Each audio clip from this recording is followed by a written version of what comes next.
I am ready. Serbisyong totoo ng GMA News.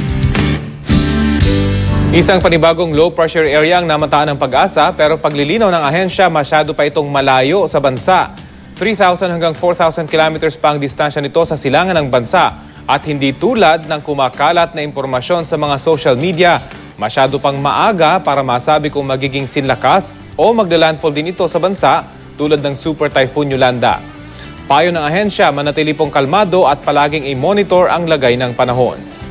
Ngayong Biyernes, asahan ng makulimlim na papawirin, katamtamang ulan at thunderstorm sa Bicol Region, Eastern Visayas at Caraga Region dahil sa trough ng isang low pressure area. Hanging amihan naman ang magdadala ng maulap na langit, mahihinang ulan at malamig na panahon sa Metro Manila, Ilocos at Cordillera Region at maging sa Central Luzon. Sa datos ng Weather Central, mababa ang chance ng thunderstorm at ulan mamayang hapon at gabi sa Metro Manila. Magpapatuloy ang ganyang panahon hanggang sa Sabado at sa Linggo. Magiging mas makulimlim at maulan naman sa ilang bahagi ng Mimaropa Region at Northern Luzon ngayong weekend, habang mas maaliwalas na panahon ang inaasahan sa iba pang bahagi ng Luzon, pati na rin sa Kalakhang, Visayas at maging sa Mindanao. Nananatili namang nakataas ang gale warning ng Pag-asa sa eastern seaboards ng Visayas dahil sa malakas na hanging amihan.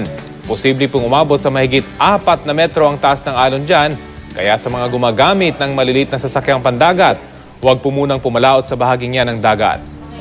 Para sa iba pang detalye, bisitahin ang GMA Weather webpage o i-like at i-follow sa Facebook at Twitter. Ito ang GMA Weather, I am ready, serbisyong totoo ng GMA News.